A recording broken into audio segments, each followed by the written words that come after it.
بالله من الشيطان اللعين الرجيم. بسم الله الرحمن الرحيم. الحمد لله رب العالمين والعاقبة للمتقين والجنة للموحدين والنار للملحدين، والصلاة والسلام على سيد الأنبياء والمرسلين سيدنا ونبينا بالقاسم محمد وآله الطيبين الطاهرين المعصومين، واللعنة الدائمة على قاتلهم وغاصبي حقوقهم وأعدائهم إلى يوم الدين. أما بعد، فقد قال علي عليه السلام: العقل ما عبد به الرحمن. صلوات محمد وآلہ.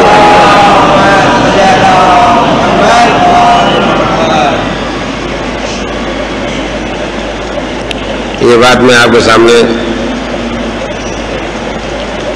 روزانہ کہتا ہوں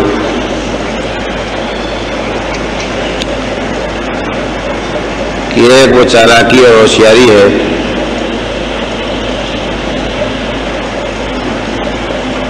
جو مولائے کائنات کے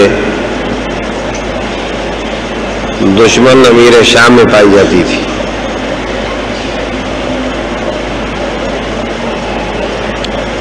اور ایک وہ سمجھ اور عقل ہے جس کے لیے مولا ارشاد فرماتے ہیں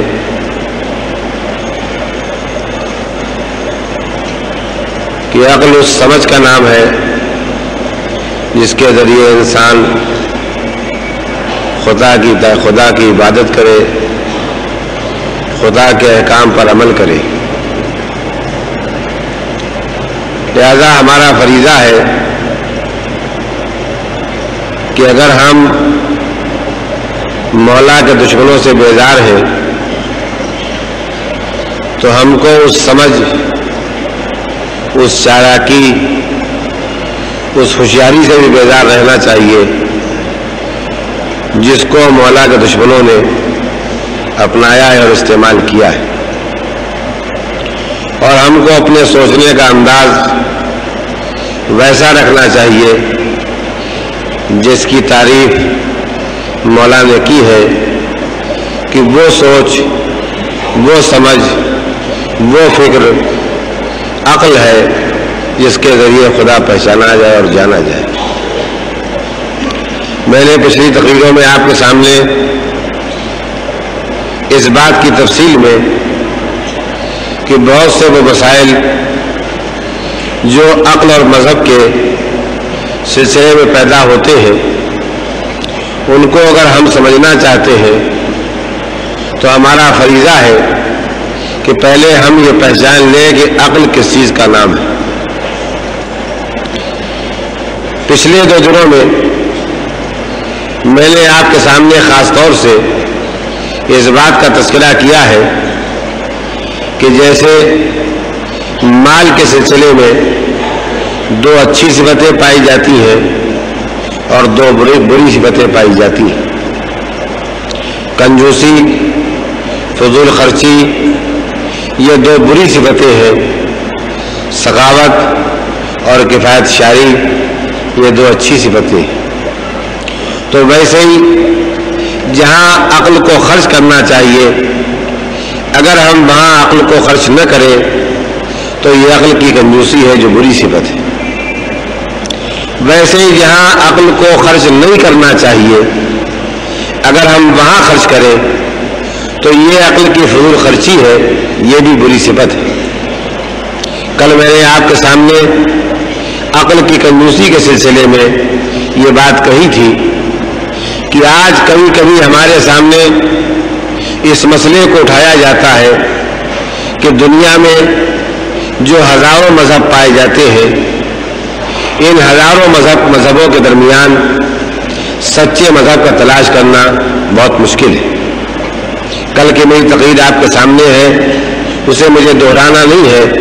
کل میں نے آپ کے سامنے یہی کہا ہے کہ بہت آسان ہے، کوئی مشکل کام نہیں ہے کہ ہم ان دنیا کے مذہبوں کے درمیان سچے مذہب کو ڈھونڈ نکالیں۔ آج میں آپ کے سامنے جس تذکرے کو پیش کرنا چاہتا ہوں اس کا تعلق اس بات سے ہے کہ میں ایک نمونہ ایسا پیش کروں جہاں عقل کو نہیں خرچ کرنا چاہیے۔ اگر ہم وہاں پر عقل کو خرچ کر دیں گے تو وہ عقل کی فضول خرچی ہوگی۔ کل میں نے آپ کے سامنے عقل کی کنجوسی کا نمونہ پیش کیا تھا، آج میں آپ کے سامنے عقل کی فضول خرچی کا نمونہ پیش کرنا چاہتا ہوں۔ عزیزان گرامی، سب سے آسان بات جو اس سلسلے میں مجھے کہنا ہے وہ یہ ہے کہ ہم مذہب کے بارے میں بہت سی ایسی بحثیں بے سبب شروع کرتے ہیں جن کی کوئی ضرورت نہیں ہوتی، اور جب کبھی بھی ہم ایسی بے سبب بحثوں کو شروع کریں گے جن کی کوئی ضرورت نہیں ہے تو جتنا ہم اپنی سمجھ کو، اپنی عقل کو ان بے سبب کی بحثوں میں خرچ کریں گے، یہ ہماری عقل کی فضول خرچی ہوگی۔ جیسے آدمی کو تباہ کرتی ہے کنجوسی، ویسے ہی آدمی کو تباہ کرتی ہے فضول خرچی۔ میں جو نمونہ آج آپ کے سامنے خاص طور سے پیش کرنا چاہتا ہوں وہ یہ ہے کہ یہ بات بالکل صحیح ہے، یہ بات بالکل صحیح ہے کہ دین، مذہب، شریعت کا کوئی حکم ایسا نہیں ہے جو عقل کے خلاف ہو۔ اس بات میں کوئی شک اور شبہ نہیں۔ اگر مذہب میں 1000 باتیں پائی جاتی ہیں تو سب عقل کے مطابق ہیں، اگر مذہب میں 1,00,000 باتیں پائی جاتی ہیں تو سب مذہب کے مطابق ہیں۔ سوچنے اور سمجھنے کی بات صرف اتنی ہے کہ سب باتیں عقل کے مطابق ہیں، لیکن ان ساری باتوں کے سمجھنے کے مطابق ہمارے پاس عقل بھی ہے کہ نہیں ہے۔ میری اپنی عقل، آپ کی اپنی عقل، دوسرے کی اپنی عقل، تیسرے کی اپنی عقل، تو ہر ایک کی عقل کا پیمانہ الگ الگ ہے۔ کیا ہم میں سے ہر آدمی کے پاس ایسی عقل موجود ہے کہ ہم خداوند عالم کے ہر حکم کی وجہ کو، سبب کو تلاش کر لیں اور تلاش کرنے کے بعد طے کریں اس حکم کی وجہ ہماری عقل میں آ گئی ہے لہذا ہم اس حکم کو تسلیم کرتے ہیں؟ نہیں، یہ وہ جگہ ہے کہ اگر ہم نے کوشش کی کہ ہم اللہ کے ہر کام کی وجہ معلوم کر لیں، اللہ کے ہر حکم کا ریزن معلوم کر لیں، تو یہاں پر ہم جتنی بھی اپنی عقل استعمال کریں گے یہ عقل کی فضول خرچی ہوگی، یہ ہماری انرجی ضائع اور تباہ ہوگی۔ ہم میں کیپیسٹی اور گنجائش نہیں ہے کہ ہم اللہ کے ہر کام کی وجہ معلوم کر سکیں اور ہر حلال، ہر حرام، ہر واجب کی وجہ معلوم کر سکیں۔ قبل اس کے کہ میں آپ کے سامنے اپنے سلسلے کلام کو آگے بڑھاؤں، ایک بڑا مشہور واقعہ جسے قرآن مجید نے بھی بیان کیا ہے اس کو میں آپ کی خدمت میں نقل کرنا چاہتا ہوں، یہ سوچنے کے لیے، یہ سمجھنے کے لیے اور یہ سمجھانے کے لیے کہ ہر مذہب کا ہر حکم، اللہ کا ہر کام، 2 لفظوں میں بار بار بول رہا ہوں، اللہ کا ہر کام اور مذہب کا ہر حکم یہ عقل کے مطابق ہے۔ میں یہیں پر ایک لفظ کہنا چاہتا ہوں کہ یہ 2 لفظوں میں تو بولتا ہوں، اللہ کا ہر کام اور اللہ کا ہر حکم، ایک ہی لفظ تو نہیں بولتا۔ ہم پیدا ہوئے یہ اللہ کا کام ہے، جب ہمیں موت آئے گی یہ اللہ کا کام ہے، لیکن جب تک ہم زندہ ہیں تب تک نماز پڑھو یہ اللہ کا ہمارے نام حکم ہے۔ تو اللہ کا حکم الگ ہے، اللہ کے کام الگ ہے۔ اللہ کے کام وہ ہے جن کاموں کو وہ خود کر رہا ہے، اور اللہ کے حکم وہ ہے کہ جن کاموں کو ہمیں کرنے کا حکم دیا۔ تو میں سمجھتا ہوں کہ میرے بچوں نے، میری بیٹیوں نے اس بات کو محسوس کر لیا ہوگا کہ دو چیزیں ہیں، ایک وہ کام ہے جو اللہ کرتا ہے، اور ایک وہ حکم ہے جو اللہ دیتا ہے۔ اگر ان دونوں باتوں کو آپ نے پہچانا تو میں کہنا چاہتا ہوں کہ ہم میں سے کسی ایک آدمی کے پاس بھی اتنی عقل نہیں ہے، اتنی سمجھ نہیں ہے، اتنے سوچنے کی طاقت نہیں ہے کہ وہ اللہ کے ہر کام کی وجہ سمجھ لے، اللہ کے ہر حکم کا ریزن سمجھ لے۔ اگر ہم اس ایسے کام پر جو ہماری طاقت سے زیادہ ہے کوشش کریں گے تو وقت ہم تباہ ہوں گے، ہماری طاقتیں تباہ ہوگی، اور اس کے علاوہ کچھ نہیں ہوگا۔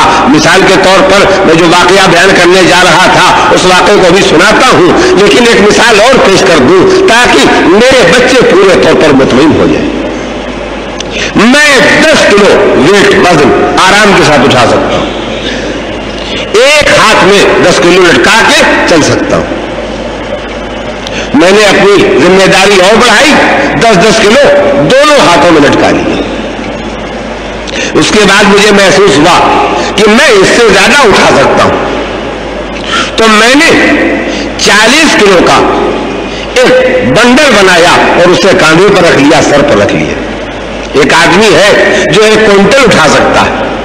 معلوم یہ ہوا کہ بچے کی طاقت ہے کہ وہ 10 کلو اٹھا سکتا ہے، میری طاقت ہے میں 40 کلو اٹھا سکتا ہوں، ایک دوسرے آدمی کی طاقت ہے وہ 1 کوئنٹل اٹھا سکتا ہے۔ لیکن ہم سب کو یہ خیال پیدا ہو گیا کہ ایک پہاڑ ہم اٹھا لیں، ایک ڈونگر ہم اٹھا لیں، تو نہیں ہو سکتا ہے۔ نتیجہ کیا ہوگا؟ ہم سب کی طاقتیں برباد ہو جائیں گی، ہم سب کے ہاتھ پیر ٹوٹ جائیں گے، ہم سب تباہ ہو جائیں گے، ہم سب پسینے پسینے ہو جائیں گے۔ پہاڑ اپنی جگہ پر رہے گا، ہم اپنی جگہ سے ہٹ جائیں گے۔ تو معلوم یہ ہوگا کہ صلاحیت ہونا چاہیے تب کام کرنا چاہیے، اور اگر صلاحیت سے زیادہ کام ہے تو صرف محنت ضائع ہوگی، طاقت ضائع ہوگی، تباہی پیدا ہوگی۔ تو ویسے ہی جیسے جسم کتنا لوڈ اور کتنا ویٹ اٹھا سکتا ہے، اسی اعتبار سے ہماری عقل خدا کے کتنے کاموں کو سمجھ سکتی ہے، ہماری سمجھ اللہ کے کتنے حکموں کا، کتنے آدرس کا سبب اور ریزن معلوم کر سکتی ہے۔ پہلے ہم کو اپنی طاقت دیکھنا ہوگی، اس کے بعد ہم کو سوچنے کے لیے آگے بڑھنا ہوگا۔ تو یہ صحیح ہے، یہ صحیح ہے، خدا کا ہر کام وہ ہے جو عقل کے مطابق ہے، جو حکمت کے مطابق ہے۔ خدا کا ہر حکم وہ ہے جو عقل کے مطابق ہے، جو حکمت کے مطابق ہے۔ یہ بالکل صحیح ہے، لیکن اس کے ہر کام کو سمجھنے کے لیے، اس کے ہر حکم کی وجہ کو سمجھنے کے لیے جتنی عقل چاہیے اس کے مطابق عقل ہمارے پاس نہیں۔ اب اس بات کو میں ایک مشہور ترین واقعے میں آپ کی خدمت میں کرنا چاہتا ہوں۔ قرآن مجید میں آپ پڑھیں، جہاں 15واں پارہ ختم ہوتا ہے اور 16واں پارہ شروع ہوتا ہے، ان دونوں حصوں کو آپ پڑھیں گے تو وہاں پر آپ کو ایک واقعہ ملے گا۔ یہ واقعہ ہے کہ جناب موسیٰ علیہ السلام جناب خضر کے پاس کچھ سیکھنے کے لیے گئے ہیں، کچھ علم حاصل کرنے کے لیے گئے۔ واقعے کی مختصر ترین تفصیل یہ ہے کہ جناب موسیٰ نے ایک دن خدا کی بارگاہ میں کہا کہ پالنے والے، میں سمجھتا ہوں کہ آج تو نے جتنی نعمتیں مجھے دی ہیں اس سے زیادہ کسی بندے کو نہیں دی ہے جو آج زمین پر پایا جاتا ہو، لہذا میں تیرا سب زیادہ شکر ادا کرنا چاہتا ہوں۔ تو اللہ نے کہا موسیٰ تمہارا شکر ادا کرنا بہت ٹھیک ہے، مگر ایک بندہ ایسا بھی ہے جس کو ہم نے ایک نعمت تم سے زیادہ دی۔ میں اس تفصیل کو سناتا ہوں، اس میں ایک پیغام ہے، ایک میسج ہے، ایک سبق ہے۔ اگر ہمارے سامنے کوئی یہ کہہ دے کہ فلاں چیز میں تم کو ہم نے کم دیا ہے، دوسرے کو زیادہ دیا ہے، تو ہم کہنے والے سے ناراض ہو جائیں گے۔ اس میں کیا خوبی تھی جو اسے زیادہ دے دیا، ہم نے کیا کمی تھی جو ہمیں کم دی۔ یہ شکایت تو اس سے پیدا ہوگی جس نے اسے زیادہ دے دیا اور ہمیں کم دیا، اور جسے زیادہ مل گیا ہے اس سے ہم کو حسد پیدا ہو جائے گا۔ اللہ کرے یہ زندہ نہ رہے جن کے پاس زیادہ ہے۔ یہ ہمارے عام انسانوں کی زندگی کا حال ہے۔ لیکن جناب موسیٰ سے جب اللہ نے کہا کہ ایک بندہ ایسا ہے جس کو ہم نے تم سے زیادہ ایک دولت دی ہے، ایک نعمت دی ہے، تو جناب موسیٰ نے کہا پالنے والے جب وہ بندہ ایسا ہے جس کو تم نے مجھ سے زیادہ ایک نعمت دی ہے تو وہ یقیناً مجھ سے بہتر ہے، جس کو تو نے زیادہ دیا وہ یقیناً مجھ سے بہتر ہے، کبھی تو نے اسے مجھ سے زیادہ دیا ہے، تو اگر تیری اجازت ہو تو مجھے اس کا نام بتا دے، اس کا پتہ بتا دے، اجازت دے دے تاکہ میں جا کے ان سے ملوں۔ جہاں پر ہم دینے والے سے ناراض ہو جاتے ہیں کہ انہیں زیادہ کیوں دیا، ہمیں کم کیوں دیا، یہ ہم سے بہتر کیوں ہو گئے، وہاں جناب موسیٰ ہمیں پیغام دے رہے ہیں جب خدا کو ہم نے خدا مانا ہے، جب خدا پر ہم ایمان لائے ہیں، جب خدا پر ہم اعتماد رکھتے ہیں تو اس نے جس کو زیادہ دیا ہے وہ ہم سے بہتر تھا، لہذا اس سے زیادہ دیا۔ تو بجائے شکایت کے جناب موسیٰ راضی ہو گئے، اور جب راضی ہو گئے تو جناب موسیٰ کو حسد پیدا ہونے کے بجائے اس سے ملاقات کا شوق پیدا ہوا، جس کو خدا زیادہ پسند کرتا ہے کہ ایک نعمت زیادہ دی۔ کہا موسیٰ میں بتاتا ہوں، وہ میرے بندے کا نام خضر ہے، تمہیں اجازت دیتا ہوں کہ تم جاؤ اور جا کے خضر سے ملو۔ جناب موسیٰ اپنے وصی جناب یوشع ابن نون کے ساتھ سفر کرتے اور جناب خضر سے جا کے ملتے۔ جناب خضر سے جب ملاقات ہوتی ہے تو جناب موسیٰ یہ کہتے ہیں کہ خدا نے مجھے بتایا ہے کہ اس نے تم کو مجھ سے زیادہ علم دیا ہے، لہذا میں تم سے کچھ سیکھنے کے لیے آیا ہوں۔ کیا چیز ہے جو میں سنانا چاہتا ہوں، آپ بھول نہ جائیں، میں نے بات یہاں سے شروع کی ہے کہ جہاں عقل کو خرچ نہیں کرنا چاہیے، جہاں سمجھ کو خرچ نہیں کرنا چاہیے، جہاں سوچنے کی طاقت کو خرچ کرنا ضائع کرنا ہے، وہاں پر اگر ہم اپنی عقل پر زور لگائیں، فکر پر زور لگائیں، سوچ پر زور لگائیں تو یہ فضول خرچی ہوگی، یہ تباہی ہوگی۔ یہاں پر عقل کو نہ خرچ کرنا، بچا لینا بہتر ہے۔ ویسے ہی جہاں پر مال نہیں خرچ کرنا چاہیے وہاں مال کو بچانا چاہیے، خرچ کرنا فضول خرچی ہے، جس کے بعد خالی ہاتھ ہو جاتا ہے آدمی اور تباہ ہو جاتا ہے۔ میں اس کی جگہ آپ کے سامنے پیش کر رہا ہوں کہ ہماری طاقت سے باہر ہے کہ ہم خدا کے ہر کام کی وجہ سمجھ سکیں اور خدا کے ہر حکم کی وجہ سمجھ سکیں۔ میں اس بات کے ثبوت کے لیے آپ کو یہ واقعہ سنا رہا ہوں۔ میں اپنا سارا بیان دوبارہ پھر دوہرا کے واپس کیوں لایا ہوں؟ اس لیے لایا ہوں کہ جو میں نے اتنی دیر میں کہا ہے، یہی بات ہے جسے قرآن بتاتا ہے کہ جناب خضر نے جناب موسیٰ سے کہی۔ یہی بات جناب موسیٰ سے جناب خضر نے کہی۔ جناب موسیٰ نے کہا میں تم سے سیکھنے کے لیے آیا ہوں، میں تم سے علم جاننے کے لیے آیا ہوں۔ کہا مگر موسیٰ تم میرا ساتھ نہیں دے سکو گے، تم میرے ساتھ نہیں رہ سکو گے، میرا تمہارا ساتھ باقی اور برقرار نہیں رہے گا۔ اس لیے باقی اور برقرار نہیں رہے گا کہ تم جس چیز کو نہیں جانتے ہو اس پر بغیر جانے صبر نہیں کر سکو گے۔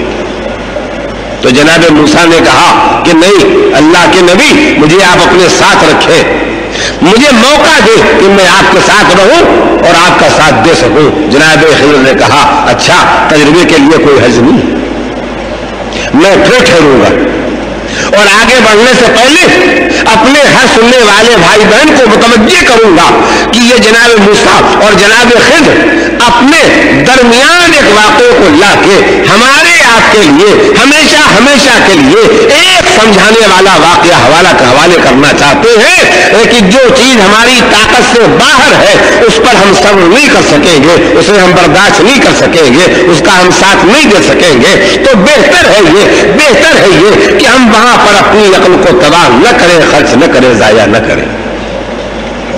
جناب موسیٰ نے کہا آپ مجھے موقع دیجئے۔ جناب خضر نے کہا میں موقع دیتا ہوں، رہے ساتھ رہے۔ دوسرے دن چلے، دونوں ساتھ چلے۔ یہاں جو حضرات بیٹھے ہوئے ہیں اکثر نے اس واقعے کو سنا اور پڑھا ہوگا قرآن مجید میں۔ سب سے پہلے دریا کے کنارے پہنچے اور جناب خضر بیٹھ کے ایک کشتی میں سوراخ کرنے لگے، اچھی خاصی کشتی، اس میں سوراخ کرنے لگے۔ تو جناب موسیٰ نے فوراً کہا اللہ کے نبی یہ کیا کر رہے یہ کیا کر رہے اچھی خاصی کشتی کو آپ خراب کر رہے ہیں. تو جناب خضر نے جواب نہیں دیا, کہا دیکھو ہم نے تم سے کہا نہیں تھا کہ تم ہمارا ساتھ نہیں دے سکو گے, تم صبر نہیں کر سکو گے. جناب موسیٰ نے کہا مجھے ایک موقع اور دے دیجیے. یہ جناب موسیٰ موقع کیوں مانگ رہے ہیں؟ کہا میں موقع اس لیے مانگ رہا ہوں کہ تم کو اس بات کے سمجھنے کا اور موقع مل جائے, کہ اس بات کے سمجھنے کا اور موقع مل جائے کہ جب خضر کا علم زیادہ ہے موسیٰ کے علم سے اور موسیٰ نہیں سمجھ سکتے ہیں خضر کے کام کی وجہ, تو کہاں تمہارا علم اور کہاں خدا کا علم, تم اس کے کام کو کیسے پہچانو گے, تم اس کے کام کی وجہ کو کیسے جانو گے, تم اس کے حکم کے ریزن اور سبب کو کیسے پہچانو گے. اور اگر تم کوشش کرو گے اور تمہارے پاس کیپیسٹی گنجائش نہیں ہے, اتنی علم نہیں, اتنی عقل نہیں ہے, اتنا علم نہیں ہے کہ تم کو حکم خدا کی وجہ معلوم ہو جائے, ہر کام خدا کے ہر کام کی وجہ معلوم ہو جائے, تو تم اگر اس راستے پر چلو گے تو بے صبری کے ساتھ چلو گے, خدا پر اعتراض کرنے لگو گے, خدا کا ساتھ چھوڑ دو گے. یہ ہم کو سمجھنے کا موقع دینے کے لیے جناب موسیٰ ایک موقع جناب خضر سے اور مانگ رہے ہیں. کہا آپ کی ہم نے پوچھ لیا, آپ کی ہم نے اعتراض کر دیا, آگے ایک موقع اور دیجیے.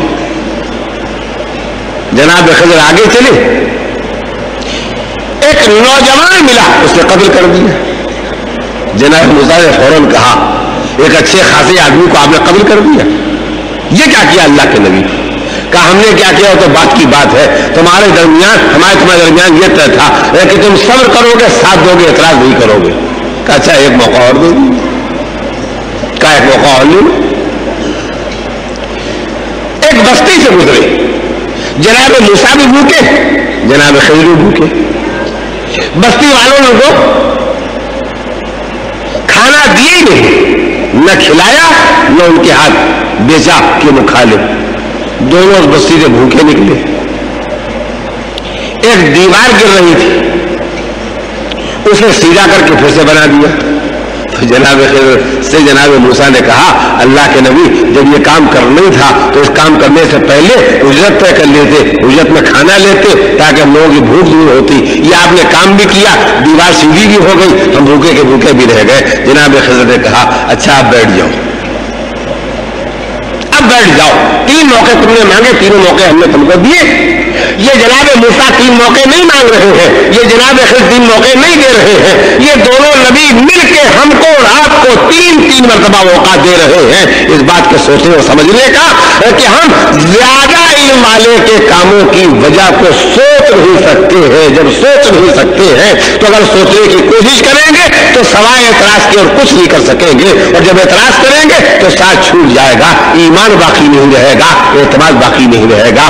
کہا موسیٰ بیٹھ جاؤ, اب ہم تم جدا ہوتے, اور جدا ہونے سے پہلے سنتے جاؤ. جہاں جہاں تمہارا دل بے چین ہوا تھا, جہاں جہاں تم صبر نہیں کر سکے تھے, جہاں جہاں تم نے میرے کام پر اعتراض کر دیا تھا, ہر کام کی وجہ سن. کہا میں نے جس کشتی میں سوراخ کیا ہے یہ 10 غریب ملاحوں کی کشتی تھی. وہ 10 کے 10 غریب اس کشتی کے ذریعے اپنی روزی کماتے ہیں. تو میں نے اس میں سوراخ اس لیے کیا کہ پیچھے بادشاہ رہا ہے, اس کو اپنے دشمن سے لڑنے کے لیے کشتیاں چاہیے. وہ جو کشتی مزدور پائے گا اس پر قبضہ کر لے گا. تو جو دوسروں کی کشتیاں تھیں جن کے پاس پیسے دولت ہے ان کے یہاں میں نے سوراخ نہیں کیا, ان کے یہاں سوراخ اس لیے کر دیا کہ جس میں وہ دیکھے گا سوراخ ہے, پانی بھرا ہوا ہے, اسے چھوڑ دے گا اور کشتیوں پر قبضہ کر لے گا. لیکن جب یہ غریب ملا آئیں گے مرمت کر لیں گے اور روزی کمانا شروع کر دیں گے.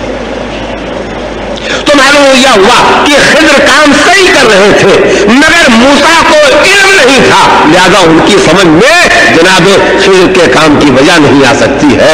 تو میں اپنی ہر بیٹی سے, میں اپنے ہر نوجوان سے, میں اپنے ہر بچے سے, میں اپنے ہر بھائی سے, میں اپنی ہر بہن سے یہ گزارش کروں گا ہم لاکھ ایجوکیٹڈ ہو جائیں, ہم لاکھ پڑھے لکھے ہو جائیں, ہم لاکھ PhD ہو جائیں, ہم لاکھ ڈاکٹر ہو جائیں, لیکن ہمیں یہ سوچنا چاہیے سب کچھ ہو کے بھی ہم حقیر بنتے ہیں. ہمارے علم کی کوئی حقیقت نہیں ہے اس خدا کے علم کے مقابلے میں جس کی جو ذات ہے وہی علم ہے, جو علم ہے وہی اس کی ذات. کہا موسیٰ تمہارا دل مطمئن ہو گیا تھا؟ بولا اللہ کے نبی آپ نے بالکل ٹھیک کام کیا. کہا دوسری وجہ سن لی. جس کو میں نے قتل کیا، اس لیے قتل کیا کہ وہ ایک آدمی کا قاتل تھا، میں نے اس مقتول کے عوض اور قصاص میں سے قتل کیا۔ اور اس کے قتل کرنے کا دوسرا فائدہ یہ ہے کہ یہ نوجوان ہے، کافر ہے، اس کے ماں باپ جن کی یہ اکیلی اکلوتی اولاد ہے ابھی تک، وہ دونوں کے دونوں مومن ہیں۔ تو اس بات کا امکان تھا کہ اگر یہ کافر بیٹا یوں ہی زندہ رہتا تو ممکن ان کی محبت میں ان کا ایمان بھی گھٹنا شروع ہو جاتا، اس کی برائیوں کی وجہ سے ان کی نیکیاں بھی کم ہونا شروع ہو جاتی۔ تو میں نے قتل اس لیے کیا کہ جو خون باقی تھا اس کا بدلہ ہو جائے، اور اس کو قتل اس لیے کیا ہے تاکہ اس کا کفر قتل ہو جائے اور ان کا ایمان محفوظ ہو جائے، اس کی برائی قتل ہو جائے اور ان کی نیکی باقی رہے۔ یہیں پر میرا فریضہ ہے کہ میں آپ کو تفسیر اور حدیث کا یہ تذکرہ بھی سنا دوں کہ اس لڑکے کے قتل ہو جانے کے بعد، مر جانے کے بعد، قتل ہو جانے کے بعد اللہ نے ان دونوں نیک اور مومن ماں باپ کو ایک لڑکی دی۔ اللہ کے نبی نے قتل کر دیا لڑکا، اور اس نبی کے اللہ نے دی لڑکی۔ لڑکا جو تھا اسے اللہ کے نبی نے قتل کر دیا، اور اس نبی کے اللہ نے اس لڑکے قتل ہونے کے بعد دی ایک لڑکی۔ مگر وہ لڑکا وہ تھا جو کافر تھا، زندہ رہتا تو ماں باپ کے ایمان کو اور نیکی کو بھی برباد کر دیتا۔ یہ لڑکی وہ پیدا ہوئی جس کی نسل میں 70 نبی پیدا ہوئے۔ تو جناب خضر نے کہا موسیٰ اب تمہارا دل مطمئن ہوا؟ کہا اللہ کے نبی بالکل مطمئن۔ کہا یہ جو ہم نے بھوکے رہ کر کے بغیر اجرت لیے ہوئے اس دیوار کو سیدھا کر دیا، اس لیے سیدھا کر دیا کہ یہ دیوار اگر گر جاتی تو اس کے نیچے جو خزانہ ہے وہ کھل جاتا، اور خزانہ کھل جاتا تو لوگ لے جاتے، اور یہ خزانہ ہے 2 یتیموں کا۔ تو ہم نے دیوار کو پھر سے بنا دیا ہے کہ جب تک وہ یتیم بڑے ہوں گے، بالغ ہوں گے، تب تک خزانہ محفوظ رہے گا۔ کہو موسیٰ کیا خیال ہے؟ کہ اللہ کے نبی تم نے ٹھیک کیا ہے۔ یہ قرآن مجید میں ہر واجب کا سبب اور ریزن اور وجہ ہمیں معلوم ہونا چاہیے، تو یہ واقعہ تمہیں آواز دے گا۔ تم کو معلوم ہونا چاہیے مگر تمہارے پاس وہ عقل نہیں ہے جو اتنا علم حاصل کر سکے، لہذا یہاں پر عقل کو استعمال کرنا فضول خرچی ہے۔ اب میں پوچھنا چاہتا ہوں کہ اس کے بعد جناب موسیٰ جب جناب خضر کے ساتھ رہیں گے تو وہ ایک ایک کام کی وجہ نہیں پوچھیں گے، بلکہ اگر ساتھ رہیں گے تو ان کو اطمینان ہو گیا یہ کوئی کام غلط کرتے ہی نہیں ہے، لہذا جب غلط نہیں کرتے ہیں تو وجہ پوچھے بغیر یہ ایمان رکھنا چاہیے، اعتماد رکھنا چاہیے کہ ان کا ہر کام ٹھیک ہے۔